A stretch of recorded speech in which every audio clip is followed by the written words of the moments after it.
Hi everyone and welcome to my channel and to this time-lapse version of a little winter robin in soft pastel. I will be releasing a real-time demo from this on my Patreon if you would like to paint it along with me. But if you enjoy this speedy version here, then please do hit subscribe.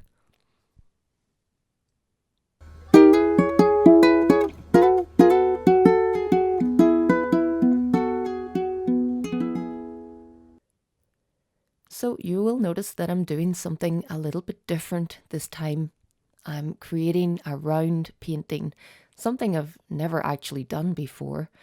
And if you would like to see the full process on how I masked this off and created, well, quite a crisp edge around my round shape, then I will release a real-time tutorial very soon here on YouTube. I filmed the entire process of how I created the circle, and I thought that you guys might find that interesting too. And then, as I said at the beginning, if you fancy painting this little robin along with me, there will be a real-time tutorial from this over on my Patreon. But I thought that you might enjoy seeing some of the colour process that went into this. As always, I'm using mostly unison soft pastels. And because of the scale of the piece, it's always quite difficult on this size of a painting to get the tiny little details. So you will see me pick up pastel pencil quite a lot in this piece as well, especially for neatening around the edges, making everything nice and crisp. But it's mostly the big sticks that I'm using, especially for the strength of colour that I want, in particular on the red part of the bird. And I just love the strength of colour that you get from the soft pastel sticks. On this one, I'm working on Fisher 400 paper. I've used this paper quite a lot now, and I really like it as one of the rougher, sanded, textured papers. I've got to say, this one is quickly becoming my favourite. Most of the time, I use either pastel matte paper or velour paper, but there is something particularly nice about this slightly more rough textured paper. Feels a little bit like sandpaper, and I really like how the pastel sticks to it, how it applies.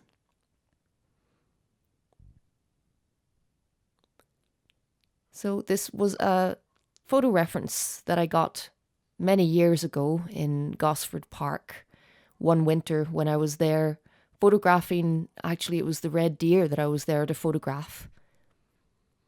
But I managed to get a couple of little bird photographs that I always meant to go back and paint.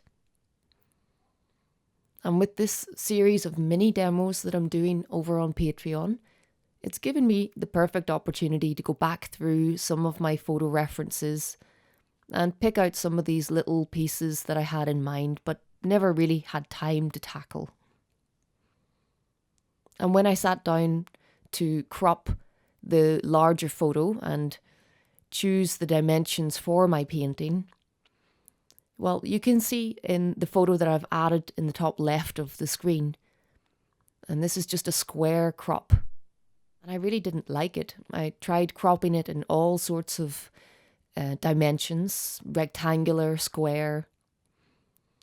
And then I suddenly thought, I wonder would it look nice in a circle? And as soon as I cropped it on Photoshop, I knew I had to try and paint a circle.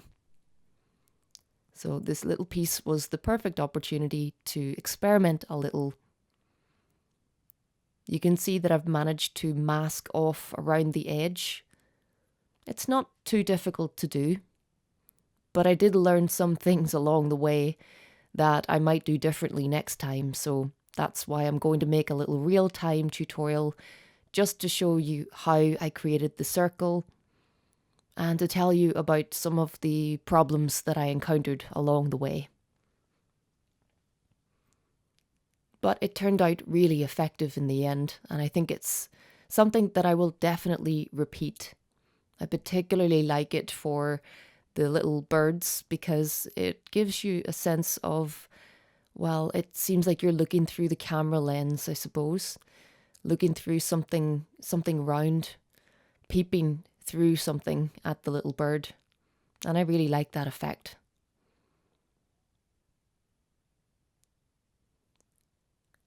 So lots of pastel pencil coming into play here. You can see how the very fine point of the pencil is so useful for creating some of the tiniest details. But as always, when painting small scale, I try to use that as an opportunity to go into less detail to see if I can capture the effect without going into as much detail as I normally would.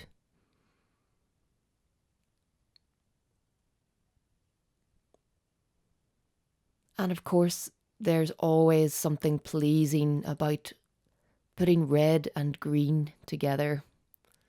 Those lovely opposite colours. I think a robin looks so nice against a green background.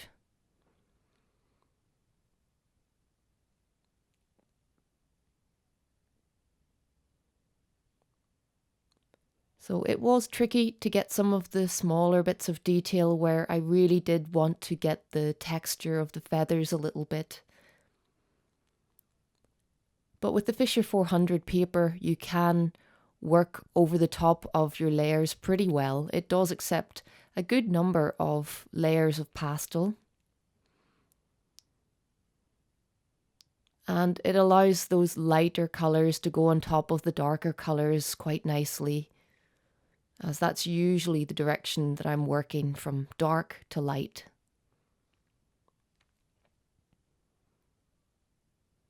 But it was quite a limited palette in this little painting, so not many colours needed to work along with me. As I said, I will release the full tutorial in real time over on my Patreon channel. And I've chatted the whole way through this one while I was working. So I'll be there to guide you every step of the way and hopefully help you create your own little winter robin.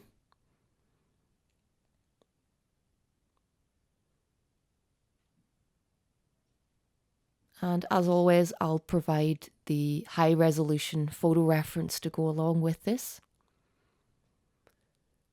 You can see every little feather in the photo.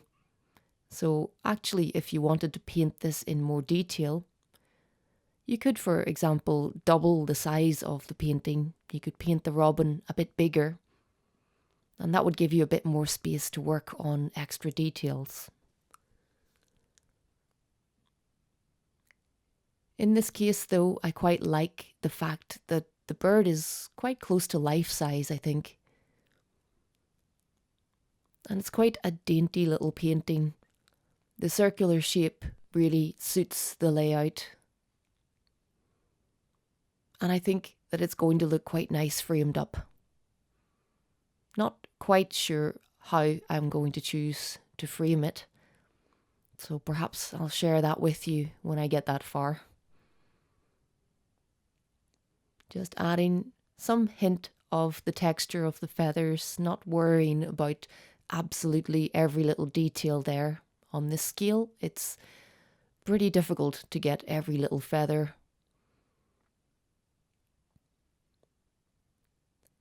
And then the final part, that little stick or branch that he's sitting on.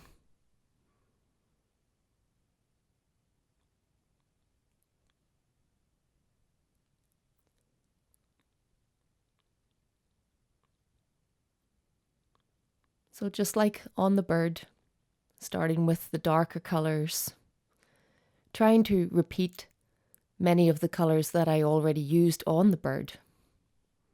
It's always good to try and unify your colour palette by repeating those colours either in the background or just in other elements of the painting. So picking up many of the colours that I used on the bird or in the background.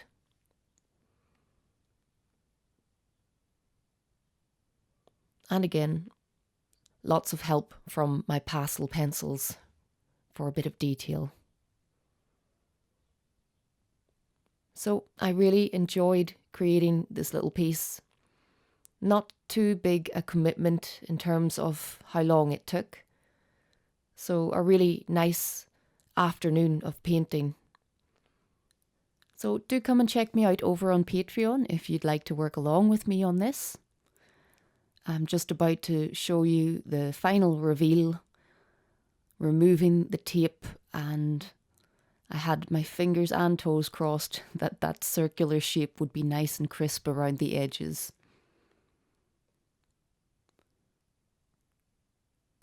So if you've enjoyed this here, please do hit subscribe and check out some of my other playlists.